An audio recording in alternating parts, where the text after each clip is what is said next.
just from my waist. If you kiss me and say, hands up, baby, hands up.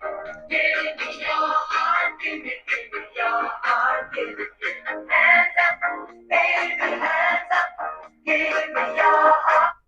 Muy buenos días, querida audiencia. Sean ustedes bienvenidos. Programa número 14, Mendrugo Producciones. Buen día, Silvio. Buen día, Gladys. Buen día a nuestra audiencia. Reaparecimos. Reaparecimos. ¿Qué pasó estos días? Tantas tareas que tenemos que litigar.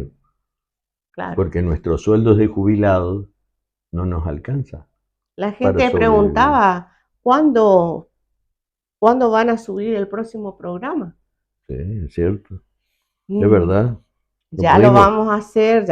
Tendríamos que decir que en el fondo las cuestiones de subsistencia nos permiten. Sí. Nos permiten dedicarnos a esto que también nos gusta tanto como lo otro, nada más que lo otro es una verdadera necesidad. Sí, totalmente. Arrancamos entonces. El pasado jueves 2 de octubre, en el complejo carcelario de Ezeiza, provincia de Buenos Aires, el presidente Javier Milei y su ministra de Seguridad, Patricia Bullrich, anunciaron, solo eso, como consigna de su gobierno de lucha contra el delito, un anteproyecto de Código Penal, la baja de edad de imputabilidad que se incorporará en otro código y la novel aplicación del Código Procesal Federal. Los tres enunciados, a modo del tridente de Satanás, en palabras del señor Milei y de la ministra de Seguridad, constituyen su política integral que ellos mismos, como algunos de sus acólitos pensantes, no significa que piensen bien, manifestaron tolerancia cero a la delincuencia.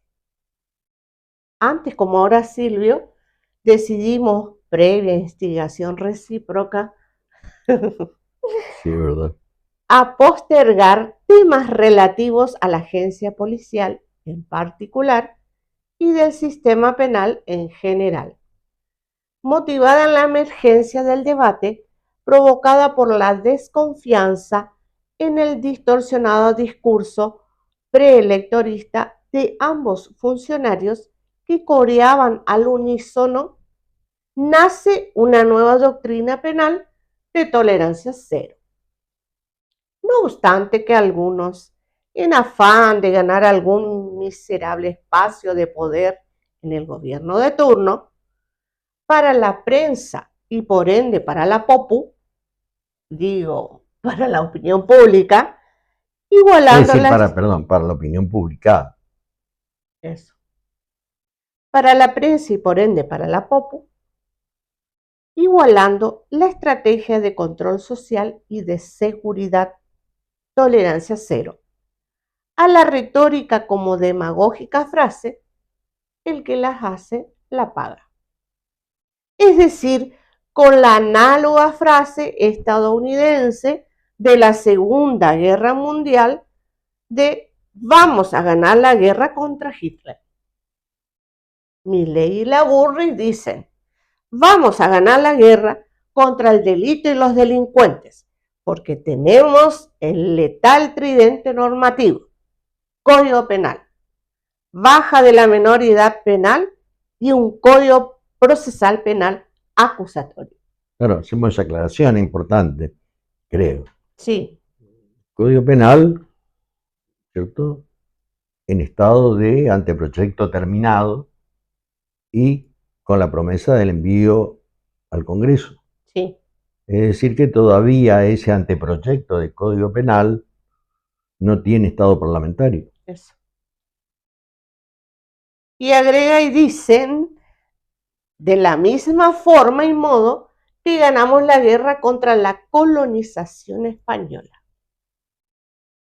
El anuncio del presidente y de su ministra de Seguridad, reeditado e reinterpretados por sus monaguillos, justifican hacer estas preguntas. El dictado de leyes penales y de enjuiciamiento criminal son suficientes para detener o evitar el incremento de delitos. ¿Qué delitos? ¿Cometidos dónde? Esa es una cuestión. ¿Qué significa y qué alcance tiene la estrategia tolerancia cero? ¿Cómo se estructuró, funcionó y desplazó el artefacto tolerancia cero en el territorio del control social y de la seguridad en otros países? Esta esquizofrénica intimidación, como las leales interpretaciones de sus monaguillos, de mal pronóstico por erróneo diagnóstico de la realidad, si fracasa, ¿quién pagará con las consecuencias? Creo que la primera cuestión estarías respondiendo en el programa siguiente. No, la primera cuestión es a la inversa. La primera cuestión voy a tratar de responder hoy, Bien. en este programa. Ajá. Y las siguientes voy a dejar para 2 programas más por lo menos. El 15 y el 16. Bien, bien. Correcto. En definitiva, no termino nunca de rendir exámenes, Gladys.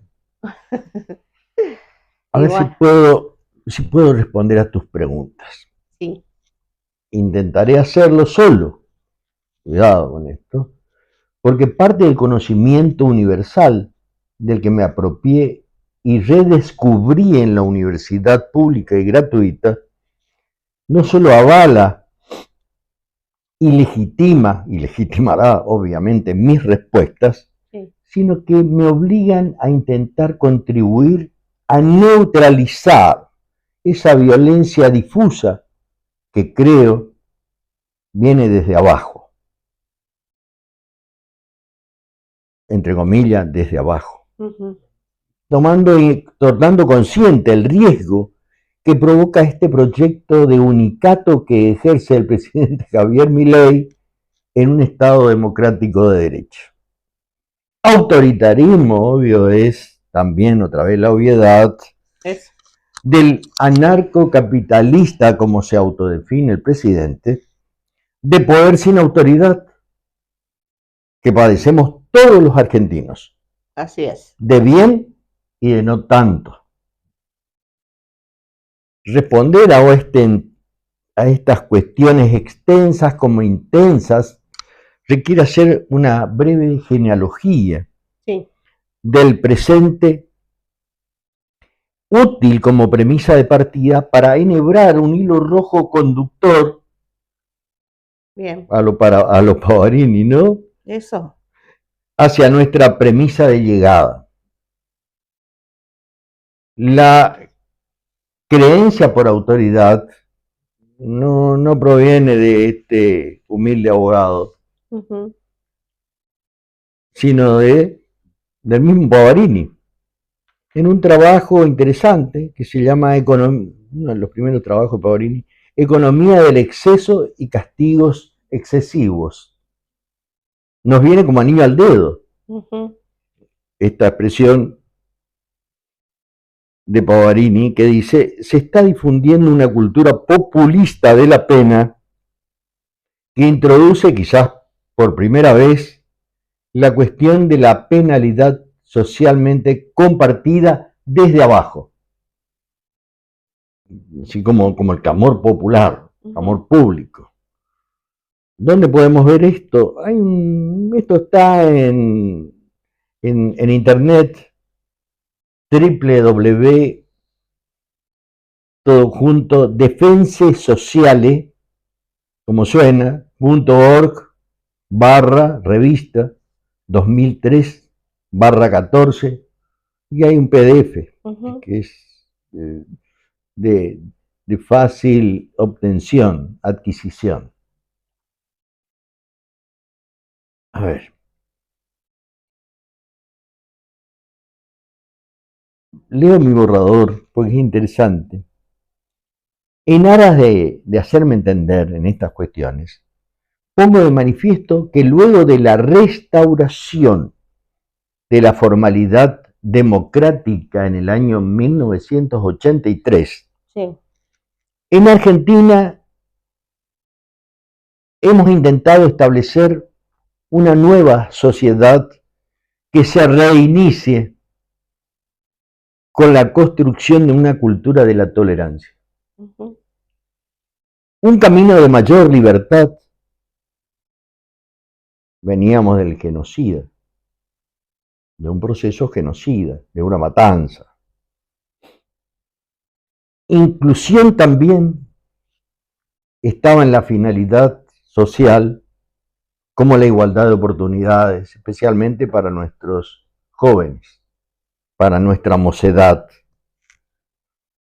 Sin embargo, la historia intermedia entre esas posibilidades, ex post 1983, y que la hemos transitado con mucho rigor todos los ciudadanos, especialmente en el último decenio, Sí. aproximadamente pensar entre 2015 y este año incluso, de eso se trata, nos demostró acabadamente que no basta un cambio de instituciones o la modificación de leyes, aun cuando tengo presente de que nuestro Código Penal, nuestro viejo, vetusto, obsoleto Código Penal, ameritaba una reforma integral, esto es, dejar de emparchar Sí. y proveer a un Código Penal que se adecue a las circunstancias en que transitaban las conductas desviadas en nuestro país. Bien. Pero esa parte intermedia demostró eso, Ujú. que no basta con cambiar las leyes. En primer lugar, porque el nuevo intento de implantación de un régimen jurídico formal, como se intenta ahora, Sí. por conocidas circunstancias políticas, históricas, culturales y económicas, antes como ahora, nuevamente está condenada al fracaso. Mira vos. Muy bien. Por una parte, lo Es dejamos como una premisa de partida. bien. La segunda premisa para empezar a analizar esta cuestión es la siguiente. Y es un punto de vista de Nietzsche Ajá. que Friedrich. sí, que comparte con Emil Durkheim. Esto es interesante. Quizás el único punto de vista que pueden compartir Nietzsche y Durkheim. ¿Y en qué consiste ese acuerdo, diríamos, como interlocutores mudos? Sí. Es que los regímenes políticos políticamente fuertes no tienen ninguna necesidad de apoyarse sobre sanciones especialmente punitivas. La represión puede pasar por un símbolo de fuerza, Sí. pero también puede interpretarse como el síntoma de ausencia de autoridad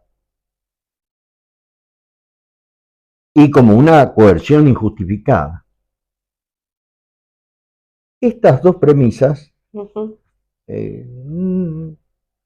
a mí se me puede atribuir su vinculación, nada más que eso, que son oriundas de las expresadas, las primeras sobre todo, Sí.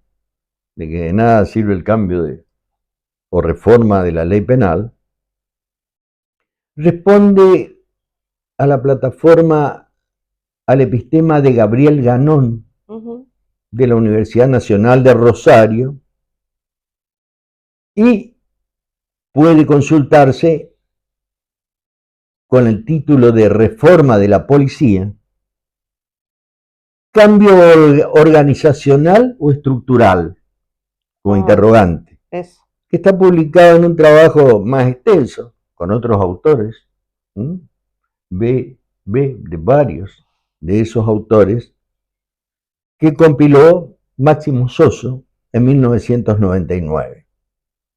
Y la segunda premisa, David Garland. sí, está tomada de David Garland, de la Universidad de Nueva York, Sí. Estados Unidos, en las contradicciones de la sociedad punitiva. Un trabajo con ese nombre, muy interesante.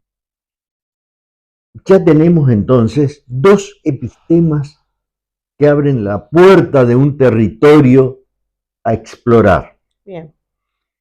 Lo que quiero significar, en afán de hacerme entender, comprender, es que siendo el fenómeno más visible de la política penal argentina, de los últimos tiempos por lo menos, que los dispositivos represivos que caracterizan nuestra contemporaneidad y las retóricas de ley y orden, mano dura, eso, de tolerancia cero, todas disfrazadas por estos lugares, por lo menos desde hace algún tiempo ya, con la adopción operativa de patrullaje agresivo de la policía. Este es un patrullaje agresivo, le podríamos llamar no solamente el patrullaje tradicional de vigilancia en lugares, diríamos, críticos, sí, sino que al stop le debemos agregar el registro. Bien. En lenguaje inglés sería el stop and fresh. ¿Qué implican? Parada y registro. Que implican uso excesivo de fuerza y brutalidad policial. Eso lo vemos siempre, es cotidiano para nosotros. Que implican hostigamiento, discriminación, donde el blanco es el negro, eso, etc. También interesante agregar a este tema, implican detenciones sin orden en averiguación de identidad por portación de rostro. Bien. Que se trabaje y lo vamos a hacer en su momento, por lo menos vamos a publicarlo, como táctica de la sospecha. Emulando lo que mejor explica Soso. Bien. Todos estos tipos de patrullaje agresivo de la policía hizo que se pueda, diseñar, formatear, esto es, estereotipar, y por ende estigmatizar a los dos enemigos públicos vigentes. Vale esa expresión. Sí. Vigentes. Antes era el terrorista de los grupos ER, montoneros, etc. Luego fue el marginal. Ahora hay dos enemigos públicos formateados por esta administración del gobierno nacional.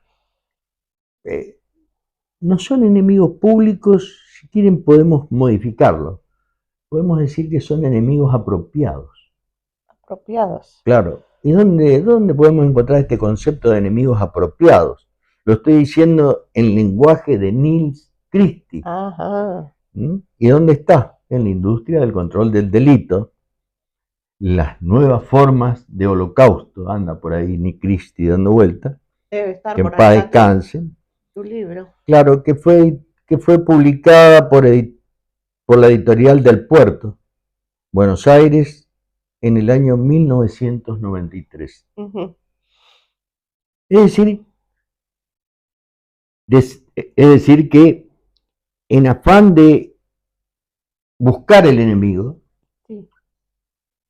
el Estado, digo, el gobierno,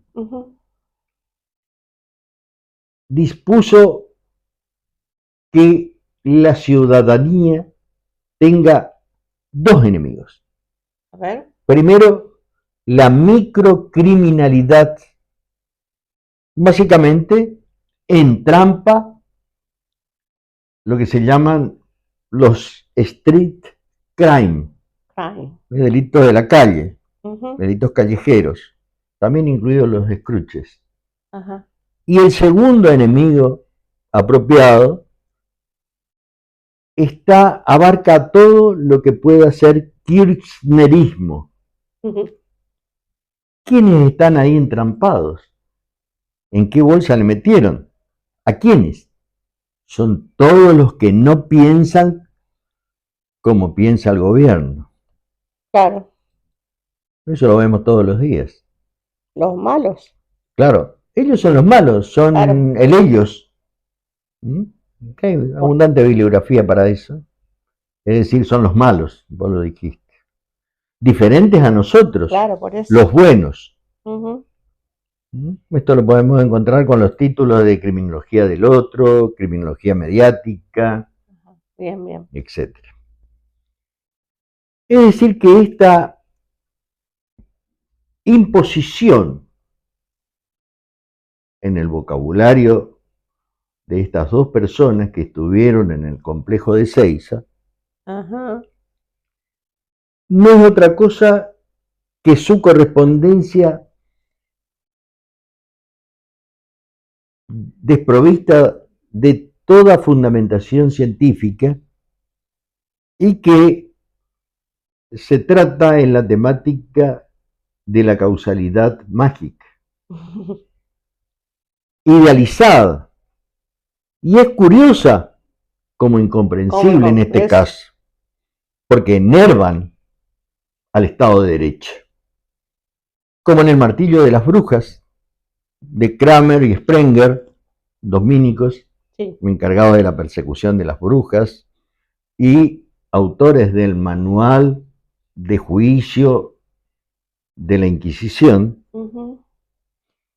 que ordenaba combustionar a las brujas para que Satanás desaparezca de la tierra. Aquí ahora, para el gobierno nacional, bastará con el tridente normativo, ese tridente de Satanás, anunciado para ganar la guerra a los delincuentes.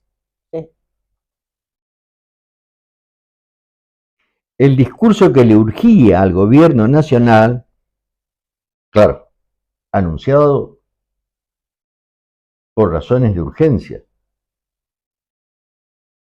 y demagógicamente. Sí. ¿Por qué digo esto?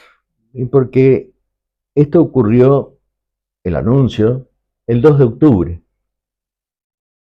Etapa preelectoral. Preelectoral. Piénsese en los problemas que tenían, no solamente respecto de las boletas, sino respecto de los candidatos. Sí.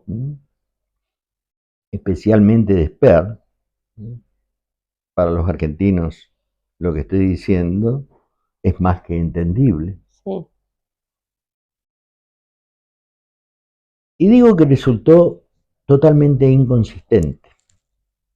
Esto es carente de toda fundamentación lógica. Que solo se puede empatizar,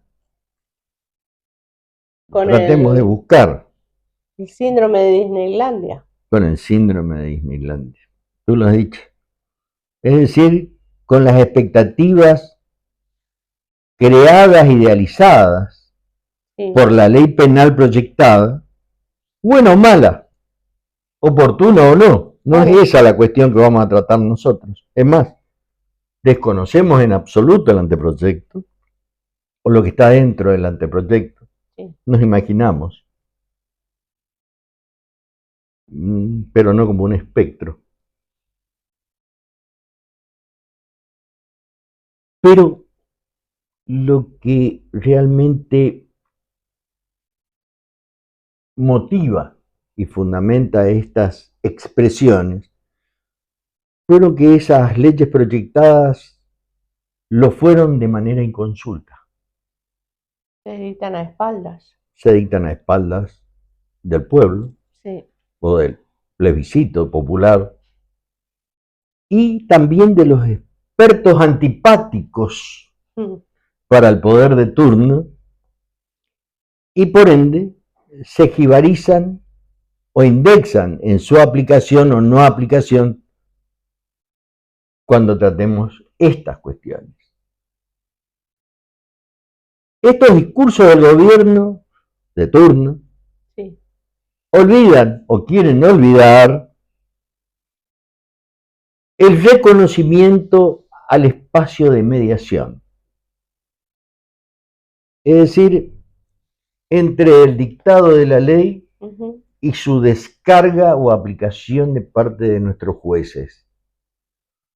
Existe ese espacio. Piénsese en Hamlet, por ejemplo, que decía, entre el cielo y la tierra, Horacio, hay más espacio de lo que tú imaginas. Ese espacio de mediación es congruente con el concepto de que el delito es una construcción procesal, lamentablemente hoy de derecho actuarial. También vamos a incursionar en ese territorio oportunamente. Sí. Es decir, la construcción o espacio que queda entre la norma y su descarga. Insistimos en esta cuestión, con el que se visualiza el mérito del funcionamiento concreto del sistema penal. Esa observación, en nuestro caso, es participativa. Bien. Llevamos alguna ventaja porque ejercemos la profesión cotidianamente y a veces un poco más. ¿Y esto dónde se puede ver, Silvio? Y esto se puede ver, ya lo hemos dicho alguna vez, sí.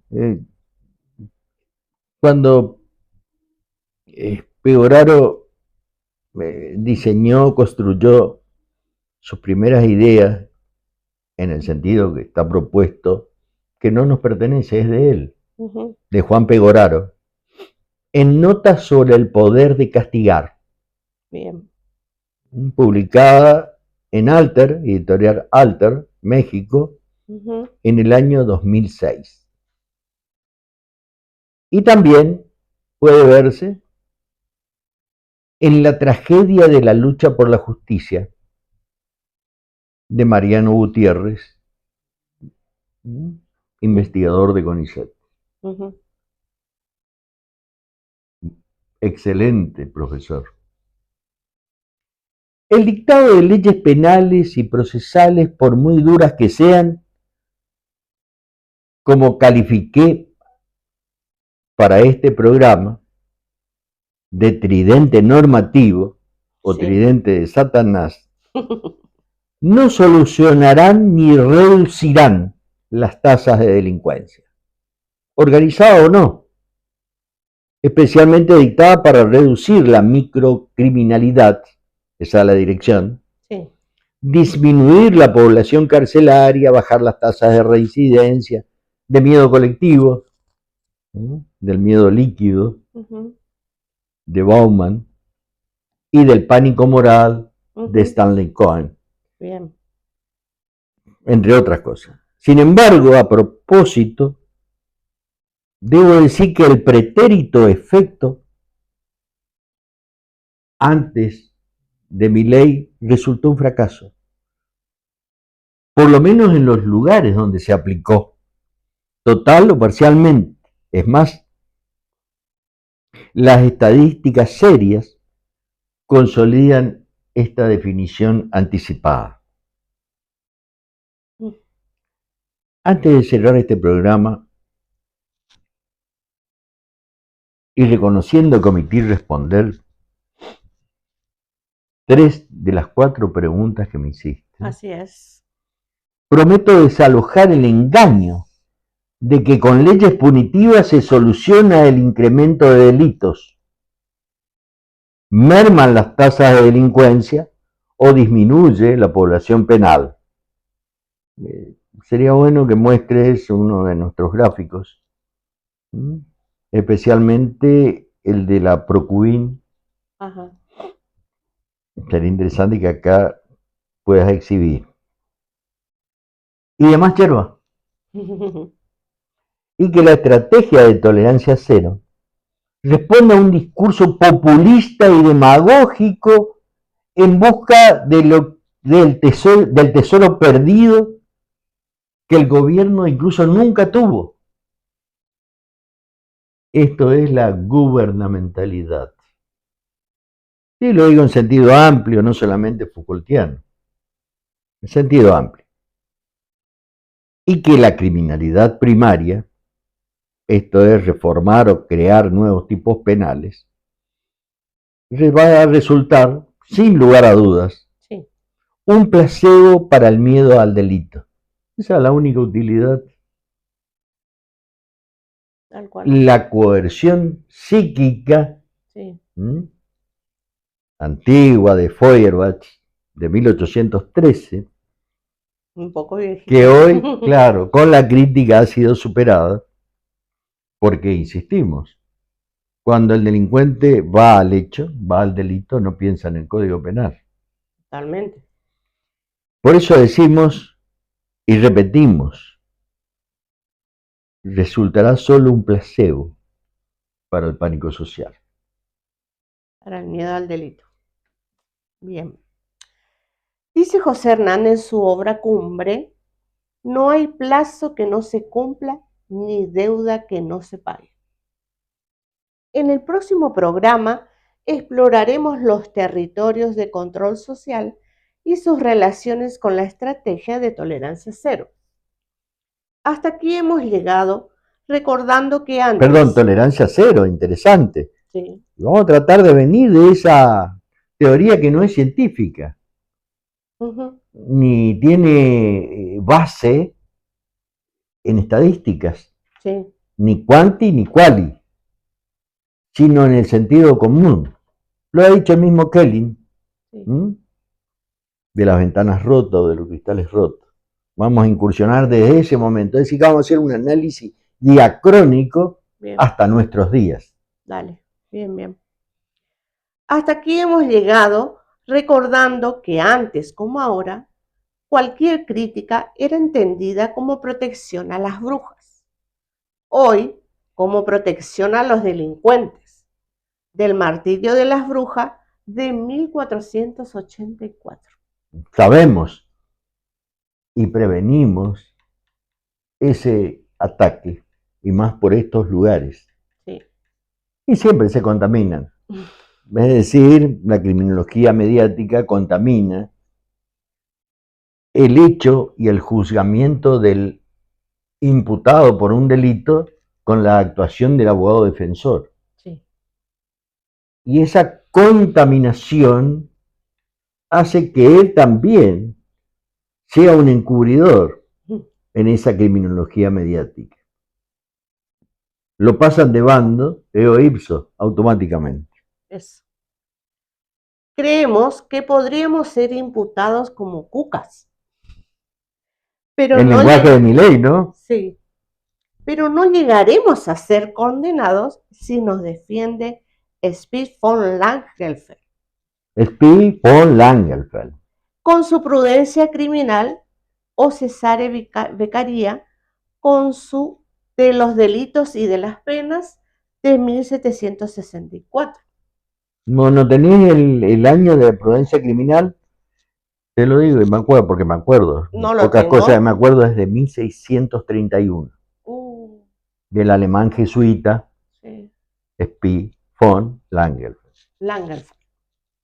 O mejor aún, según el horizonte de sentido que nos represente Jeremy Bentham, con su introducción a los principios de la moral y la legislación de 1789, que como utilitarista que fue, dijo, que nos dijo, La naturaleza ha puesto al género humano bajo el dominio de dos dueños soberanos, el dolor y el placer, y a ellos solo corresponde indicarnos lo que debemos o no debemos hacer. Muy bien, Silvia. Hasta la próxima, querida audiencia. Nos encontramos en el programa número 15, Mendrugo Producciones. Chao.